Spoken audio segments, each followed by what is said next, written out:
안녕하세요. 한 주간 잘 보내셨나요? 네, 벌써 한 주가 다 지나가고, 금요일이 되었나. 참 시간이 빠른 것 같습니다. 다들 그렇게 느끼시겠지만, 1월 1일 시작한 지가 엊그제 같고, 폭주 터트린 게 엊그제 같은데, 벌써 2월이 중순, 한 3분의 1 정도가 지나갔네요. 그리고 일주일도 참 빠른 것 같습니다. 이제 금요 집회 하고 나면은 주일이 오고, 주일에 이제 성도님들 만나서 예배 드리고 이렇게 한 게 엊그제 같은데 벌써 금요일이 되었네요. 네. 어, 저희 아내가 지금 제식방에다 글을 올렸죠.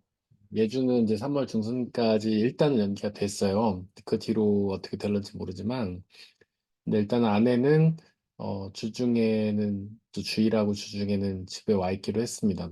교회도 돌봐야 하고 어린이집도 돌봐야 하고 이제 아이들 케어도 해야 되고, 그리고 개인적으로 또 해야 될 일이 있어서 그렇게 하기로 했고요.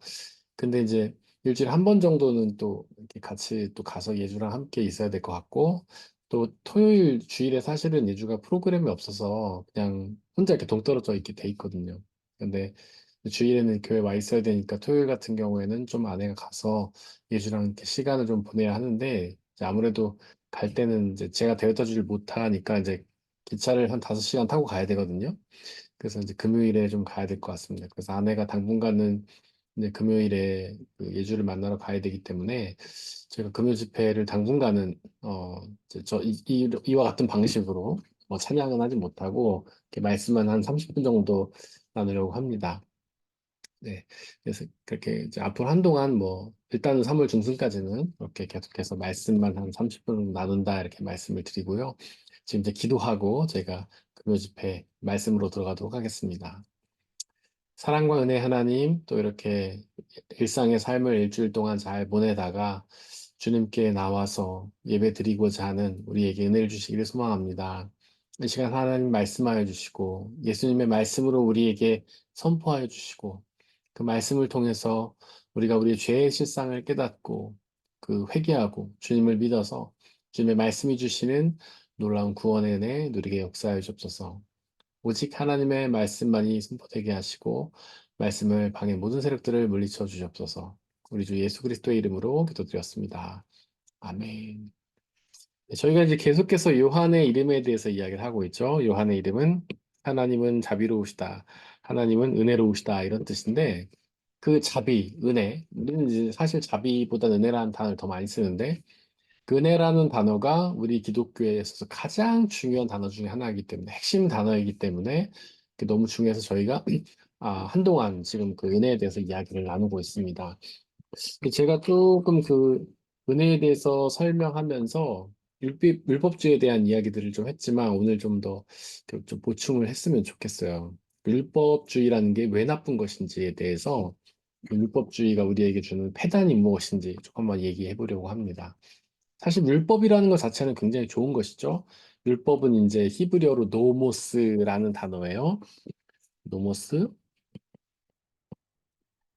사실은 이게 법이란 뜻도 있지만 사실은 하나님의 말씀이란 뜻입니다. 말씀. 이게 왜 법이면서 말씀이란 뜻이 함께 있냐면 지금 우리는 법치국가죠. 법에 따라 이 세상이 운영이 되는데 저희는 이제 정치와 종교가 분리된 사회이기 때문에 법이 따로 있고 하나님의 말씀이 따로 있지만 이스라엘은 사실 정치와 종교가 하나 된 사회였죠. 그들은 하나님 신앙이 곧 이제 그들의 그 삶이었어요. 그래서 하나님의 말씀이 곧 그들의 법이었던 겁니다. 또 구약 성경 보면 이렇게 왕 옆에 항상 그 조언하는 사람들이 있는데 그들이 누구냐면 예언자들이죠. 근데 제가 말씀드렸죠. 성경에서 예언은 하나님의 말씀을 뜻하고 그 예언자는 말씀을 선포하는 사람들이다. 그러니까 우리가 예언 그러면 뭔가 미래에 대한 이야기를 하는 것처럼 자꾸 오해하지만 사실 그게 아니고 성경이 말하는 예언은 하나님의 말씀이다. 그래서 예언자들은 하나님의 말씀을 전하는 사람들이에요. 근데 이렇게 왕 곁에 보면 예언자들이 있었습니다. 그래서 그 예언자들, 이렇게 성경에 보면 예언자들 중에도 가문들이 있는데 그 중에서 이제 가장 유명했던 가문이 발음이 왜 안 됩니까? 가문이 사독 가문이라는 가문이에요. 사독 가문. 이 가문은 이제 제사장 가문 중에서도 전통적으로 이제 가장 힘 있는 제사장들이었죠. 그래서 전통적으로 왕의 곁에서 왕에게 조언을 해주는 제사장이었어요. 그래서 우리가 성경에 보면 제사장들이 이제 왕의 곁에서 조언을 해주는 사람들이 많이 나오는데, 우리가 뭐 잘 아는 것처럼 사무엘은 왕의 뭐 조언을 해주는 정도가 아니라 초대 왕을 세운 사람이죠. 원래는 이제 사사고 예언자였다가 초대 왕인 이스라엘의 초대 왕인 사울을 왕으로 세웠고, 그 뒤에 하나님께서 그가 마음에 안 든다고 하시니까 다윗을 세우게 하시죠. 그리고 그 뒤에는 다윗 후에는 뭐 나단이라는 예언자들도 있고, 성경에 보면 뭐 그렇게 겉으로 드러나는 예언자도 있고 아닌 예언자도 있지만, 예언자들이 그 왕의 옆에서 왕에게 조언을 하는 역할을 했어요. 그러니까 사실은 정치인이었던 거죠.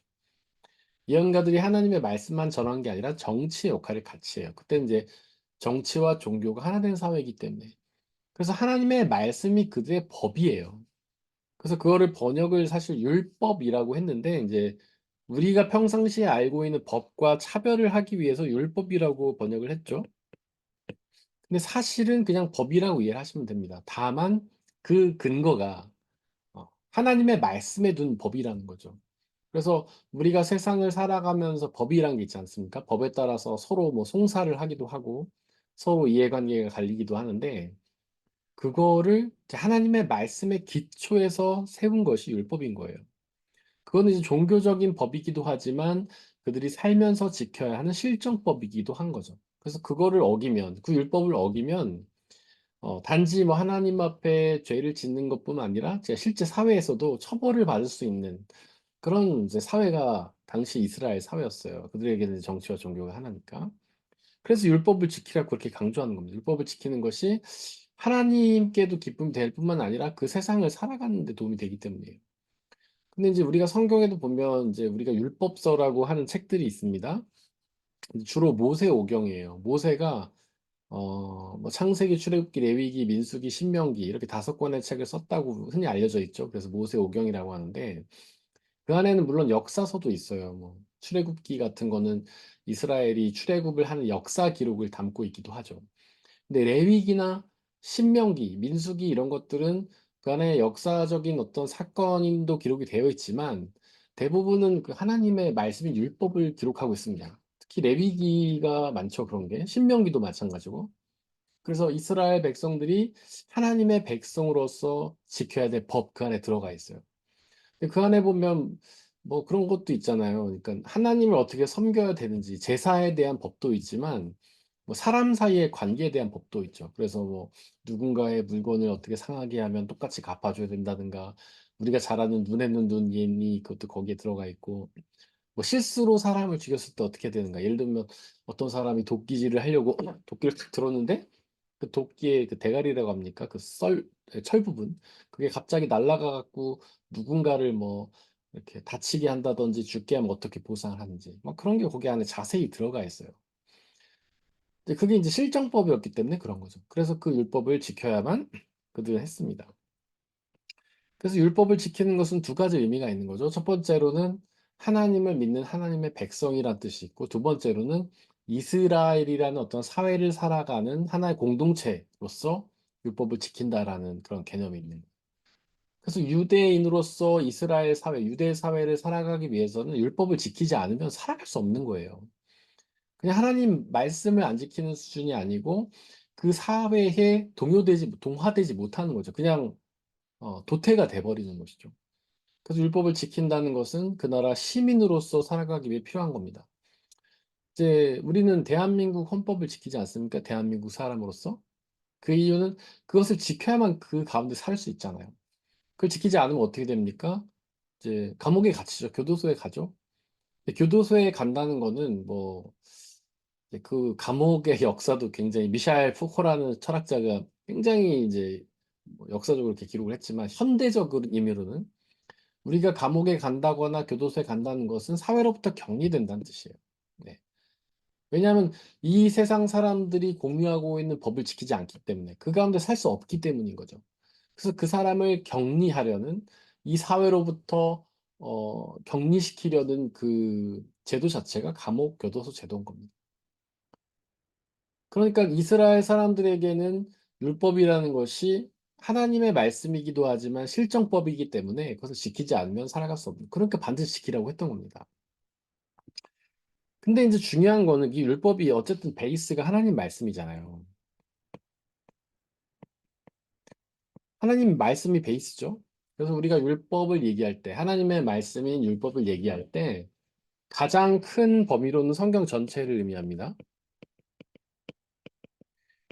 성경 전체에 모세오경뿐만 아니라 성경 전체에 우리가 하나님을 믿는 사람으로서 그리스도인으로서 어떻게 살아야 되는지 그 안에 기록하고 있잖아요. 이제 자세히. 그러니까 성경 전체라고 할 수 있죠. 그거를 범위를 좀 축소하면 모세오경이라고 할 수 있겠죠. 모세오경. 모세오경에서 특별히 물론 모세오경이라는 것 자체는 이제 하나님께서 이스라엘을 택하시고 이스라엘이 하나님의 선민, 선택받은 백성으로서 하나님께서 주신 법, 그래서 이스라엘이 지켜야 될 법인 율법을 기록하고 있는 건 맞습니다. 근데 우리가 이제 그 이스라엘을 좀 확대 해석하지 않습니까? 그거를 비유나 상징으로 이해하잖아요. 그래서 실제 정말 핏줄적으로, 민족적으로 유대인들만 의미하는 게 아니라 이스라엘 백성만 의미하는 게 아니라 하나님을 믿고 예수님을 믿고 그분의 자녀가 된 사람들을 우리가 이스라엘이라고 이해하지 않습니까? 그래서 이 모세오경이라는 것은 1차적으로는 그 이스라엘 민족에게 주어진 것이지만 우리 하나님을 믿는 사람들, 예수님을 믿는 사람들도 그 안에 기록된 거를 지켜야 하는 거죠. 그리고 하나님께서 이 모세오경을 10개로 요약해 주셨죠. 그것이 십계명이죠. 이 십계명 또한 모세에게 주셨어요. 그러니까 우리가 성경 전체에 기록되어 있는 특별히 뭐 모세오경에 기록되어 있는 그 율법을 이 10가지로 다 요약할 수 있어요. 그러니까 뭐 거기 보면 이웃에게 어떤 손해를 끼쳤을 때 그것을 갚아라 뭐 이렇게 하는 것들은 그냥 이웃에게 어떤 이웃에게 도둑질 이웃의 것을 탐내지 말라 뭐 이런 것에 다 들어갈 수 있다는 거죠. 그리고 이 십계명이 10가지인데 1에서 4계명은 하나님을 사랑하라는 거죠. 5에서 10계명은 이웃을 사랑하라는 거예요. 뭐 하나님 외에 다른 신을 섬기지 말라. 하나님을 어떤 형상으로 만들지 말라. 하나님의 이름을 함부로 좀 부르지 말라. 안식일을 거룩하게 지켜라. 이것은 다 하나님을 사랑하라는 거죠. 그다음에 5계명부터 부모를 사랑하라. 부모를 공경해라. 그다음에 살인하지 말라. 도둑질하지 말라. 이웃의 것을 탐내지 말라. 뭐 이런 것들은 다 이웃을 사랑하라는 것으로 이해할 수 있어요. 사실 이 10계명 다 해석이 필요하긴 합니다. 굉장히 의미가 우리가 아는 것보다 훨씬 더 깊이가 있어요. 근데 이거 하면 너무 시간 많이 가니까 그냥 이렇게 이해를 하고 여기서 요약을 하면 예수님이 2개를 요약을 해주셨죠. 마태복음 22장 37절 이하에서 하나님을 사랑하고 이웃을 사랑하라. 그리고 하나님 사랑과 이웃 사랑 한 가지로 다시 요약이 되죠. 그게 뭐냐면 사랑하라죠. 사랑하라. 하나님께서 우리에게 그렇게 사랑을 명령하신 이유는 하나님을 사랑하고 이웃을 사랑하라고 명령하신 이유는 요한일서 4장 10절이 말한 것처럼 하나님은 사랑이시기 때문에 그래요. 사랑. 그래서 이 사랑하라는 것부터 해서 하나님 사랑하고 이웃 사랑을 하라고 했고 그것이 십계명으로 확증되었고 성경에 있는 모든 것을 그렇게 이해하면 되는 거예요. 그런데 율법을 지키는 이유가 뭐냐? 사랑하기 위해서라는 거예요. 그게 핵심인 거예요. 본질인 거죠. 우리가 하나님의 이름을 함부로 부르지 말아야 되고, 안식일을 거룩하게 지켜야 되고, 하나님만 섬겨야 되고, 하나님 외에 다른 어떤 우상을 섬기면 안 되고, 하나님의 형상을 어떤 이 세상에 있는 모양을 만들어서 안 되는 이유는 하나님을 사랑해야 하기 때문에 그런 거예요. 하나님을 사랑하니까 안식일을 거룩하게 지키는 것이죠. 하나님을 사랑하니까 하나님 외에 다른 것을 섬기지 않는 거죠. 하나님을 사랑하니까 하나님이 보이지 않는 형상을 보이는 형태로 만들지 않는 것이죠. 하나님을 사랑하니까 그분의 이름을 함부로 부르지 않는 것이죠. 여기서 함부로 부른다는 것은 나의 개인적인 목적을 위해 이용한다는 뜻이에요.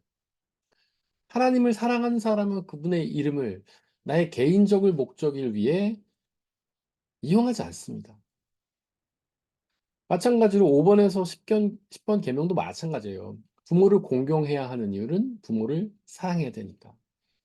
이웃의 것을 탐내지 말아야 되는 이유는 이웃을 사랑해야 되니까.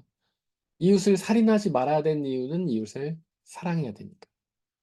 그래서 핵심이 중요한 거예요, 본질이. 이 본질을 지키기 위해서 우리가 10가지 계명을 만들어 놓고 이것을 오세오경우에 수백 개로 쪼개놓고 성경 전체에 써놓은 거예요. 그런데 이 모세오경에 기록되어 있는 몇 가지 율법들, 여기에 얽매이는 게 중요한 게 아니고 하나님을 사랑하고 이웃을 사랑하는 게 중요한 거예요. 근데 우리는 이 본질은 외면한 채 이 율법 자체에 너무 집중해요. 이게 율법주의예요. 말씀 제가 드렸듯이 안식일을 거룩하게 지켜야 되는 이유가 뭡니까? 그거를 이제 우리 기독교식으로 표현하면 주일 성수해야 된다는 거죠. 구약 성경에는 안식일을 거룩하게 지켜라라고 했지만 이제 한국 개신교인들은 요즘엔 좀 덜하지만 옛날에는 주일 성수라고 그거를 말을 했어요. 주일 성수가 중요합니까? 주일 성수하는 목적이 뭐예요? 하나님을 사랑하는 것이죠.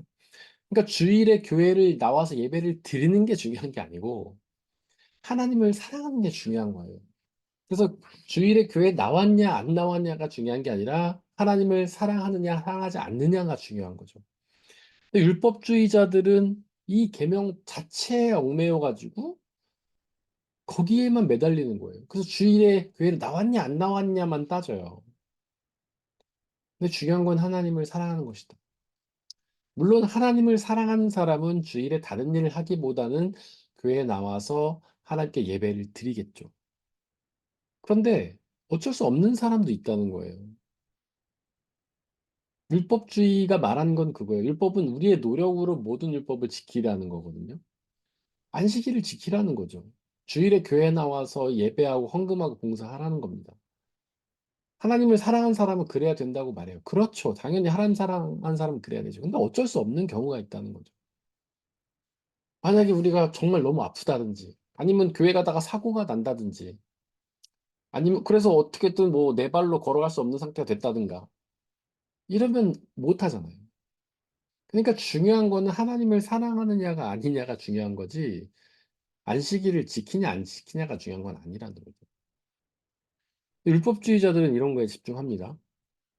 이거는요, 아까도 제가 몇 시간 계속해서 반복을 했지만 어떤 오류냐면, 나의 노력과 성과를 강조하는, 노력과 성과에 집중하는 오류입니다. 그러니까 구원을 내가 얻을 수 있다고 생각하는 거예요. 내가 주의를 성수하는 노력을 통해서, 그리고 주의를 성수를 해내는 성과를 통해서 구원을 얻을 수 있다고 생각하는 것이 율법주의예요. 구원의 주체가 나은 거잖아. 교만의 죄. 이런 율법주의자들은 어떤 폐해가 있냐면 그 기준을요, 남한테도 요구합니다. 야, 나 율법 잘 지키잖아. 주일 성수 이렇게 열심히 하잖아. 너도 그렇게 해야지. 하면서 이게 뭐로 이어지면 정죄로 이어져요. 정죄와 판단. 저 사람은 주일 성수 열심히 한 사람이네. 됐어. 신앙인이야. 예수님 잘 믿는 사람이야. 저 사람은 주일 성수 안 하네. 신앙인이 아니구만. 저거 신앙이 흔들리고 있구만. 딴 데에 지금 정신 팔고 있구만. 정죄합니다. 판단하고 정죄해요. 율법적인 모습을 가지고 그 사람을 판단해요. 이게 율법주의의 한계예요. 물론 인간은 어쩔 수 없죠. 그 사람의 속마음이 보이지 않으니까. 겉만 보고 판단할 수밖에 없어요. 우리는 그래서 그 사람이 주일 성수 얼마나 잘하느냐, 헌금 얼마나 많이 하느냐, 봉사 얼마나 잘하느냐를 가지고 그 사람의 신앙을 판단해 버리죠. 그러나 하나님은 우리에게 뭐라고 얘기하시냐면, 하나님은 마음을 보신다.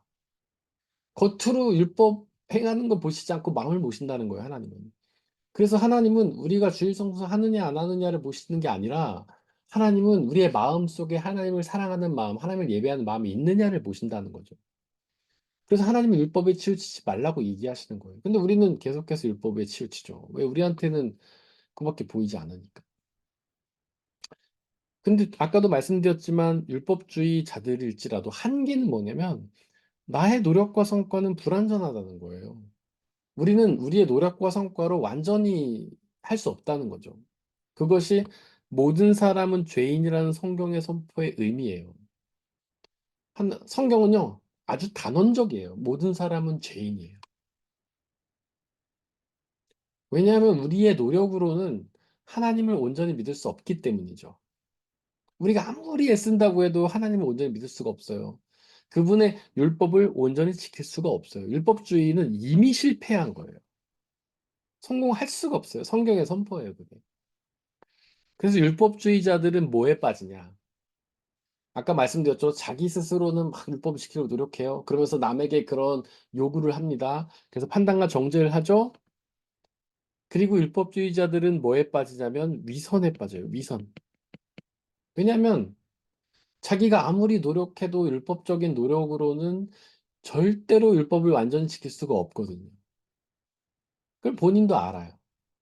알지만 알면 솔직히 하나님 앞에 자기 연약함을 고백해야 되잖아요. 하나님, 저 정말 죄송합니다. 제가 율법을 잘 지키려고 노력해봤으나 전 너무 연약한 인간이네요. 저의 의지가 박약하여서 하나님의 말씀 지키려고 하지만 실패합니다. 이렇게 고백하는 게 아니고 연기를 해버려요. 위선은 연기라는 뜻이죠. 우리 그 개역 개정판 옛날 성경에 보면 외식하는 자다 이렇게 돼 있는데 외식이 이게 번역이 참 이상하죠. 뭐 밖에 나가서 밥 먹는 걸 우리가 자꾸 농담을 하기도 하지만 그 외식이라는 것이 원래는 연기한다는 뜻이에요. 연기. 예. 그래서 율법을 지킬 수 없는데 지키는 것처럼 연기를 하는 거죠. 성경에 예수님께서 그 율법주의자였던 바리새인들의 모습을 이렇게 묘사를 해주시는데 그들은 성직자복을 입고 다니길 좋아하죠. 겉으로만 화려하게 꾸미는 거예요. 아, 나는 성직자야. 나는 율법을 완전히 지키는 사람이야. 그리고 길가에 서서 기도합니다. 모든 사람들이 다 듣도록 기도해요. 그리고 옆에서 기도하던 그 세리를 판단하고 정죄하죠.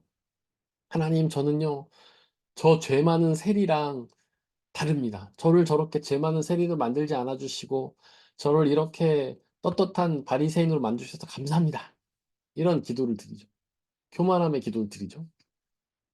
그러면서 예수님께서 그들에게 질책하시는 것은 회칠한 무덤이다. 회칠한 무덤. 여기서 회칠했다는 회라는 것은 페인트예요.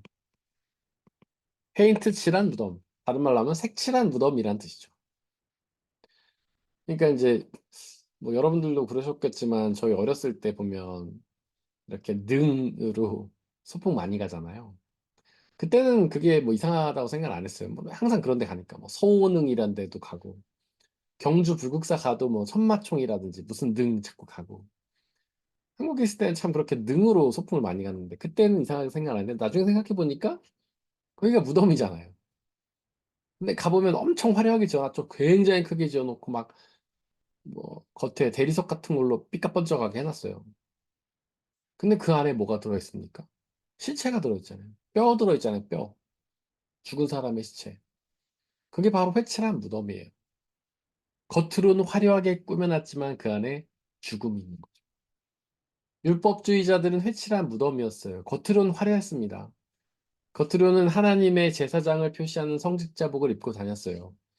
겉으로는 일주일에 몇 번씩 금식하고 길가에 서서 뭐 아름답고 멋지게 막 크게 화려한 말로 막 기도했어요. 그리고 막 헌금하고 봉사하면서 자신의 어떤 종교적인 지위를 막 뽐냈어요. 근데 그들은 회칠한 무덤이에요.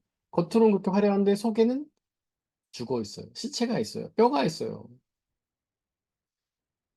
예수님은 그들이 겉으로는 그렇게 율법을 잘 지키지만 그들의 마음 속에 하나님을 향한 믿음이 없음을, 다른 말로 하면 하나님을 향할 사랑이 없음을 지적하신 거예요.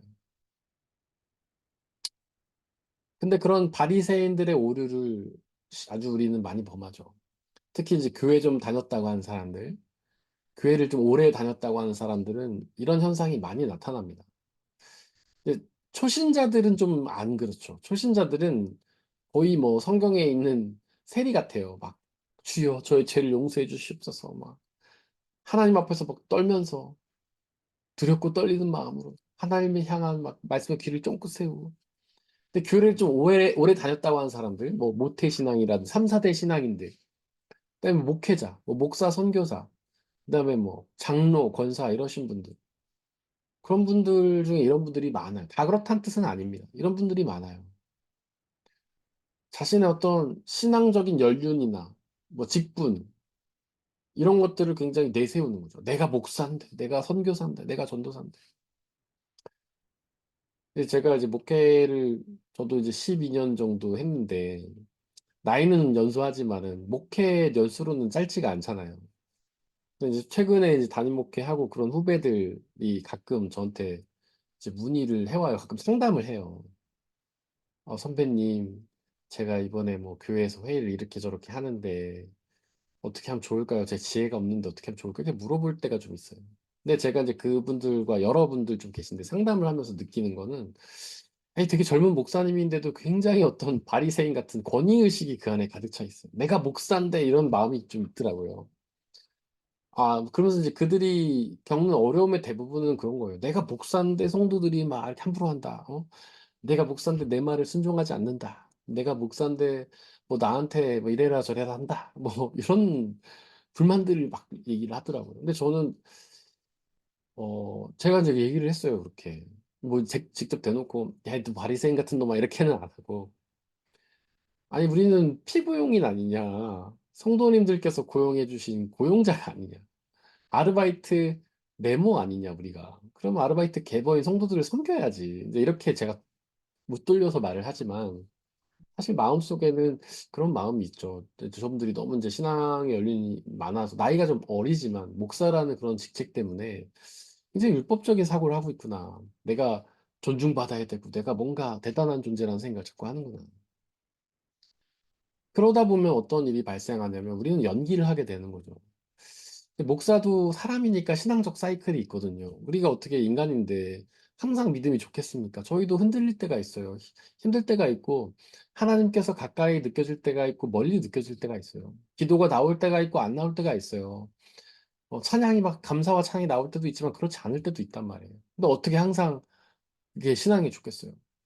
근데 이제 우리가 보는 눈들이 있으니까 막 이제 찬양하고 기도하고 그럴 때 좀 기도가 안 나와도 막 억지로 짜내서 하고 그런단 말이죠. 남들보다 더 기도해야 된다고 하고 한 말 또 하고 한 말 또 하고 그럴 때도 있어요. 솔직히 말씀드리면.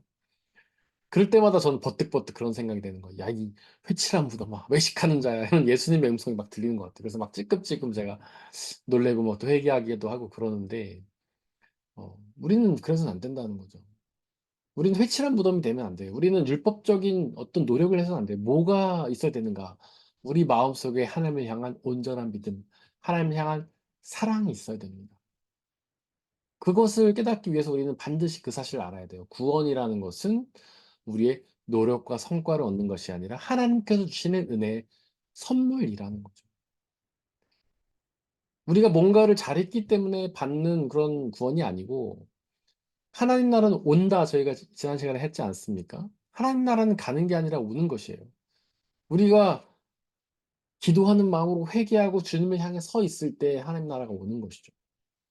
우리는 그 나라를 얻기 위해 구원을 얻기 위해 한 건 아무것도 없어요. 단 하나도 한 게 없어요. 그것을 기억하는 게 굉장히 중요해요. 그것을 기억하지 않으면 우리는 율법주의적인 신앙에 빠져버리는 거죠.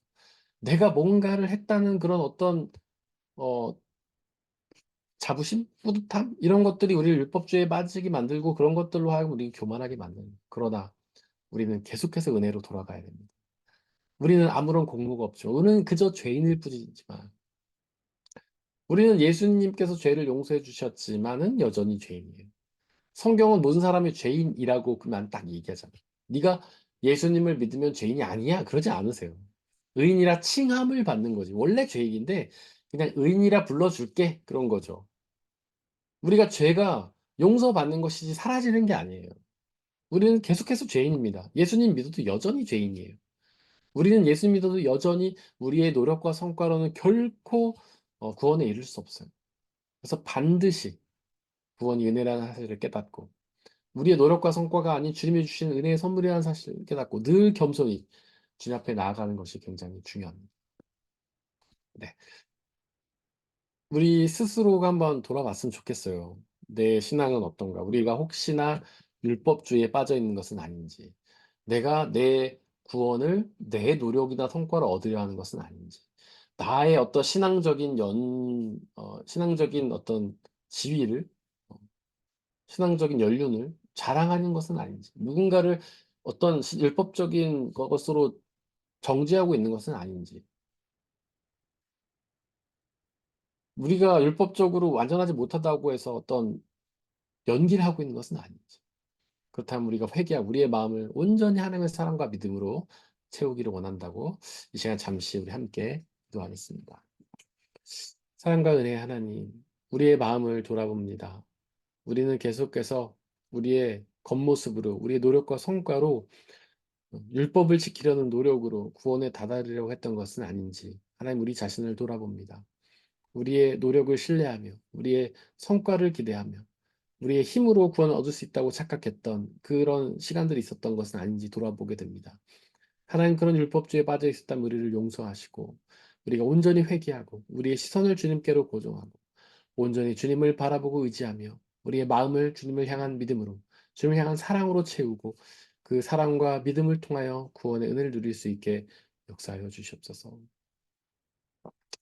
사랑과 은혜의 하나님, 하나님 우리를 사랑하셔서 구원의 은혜를 선물로 주시는 줄을 믿습니다. 우리는 그저 우리에게 다가오는 그 하나님의 나라를 바라보며 그 나라를 소망하며 그 나라를 받아들이게 역사해 주옵소서.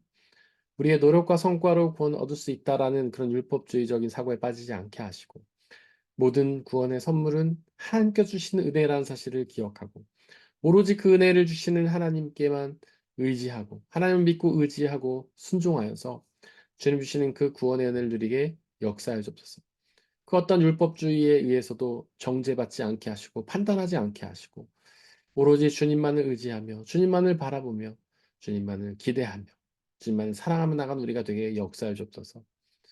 이제 주말을 맞이합니다.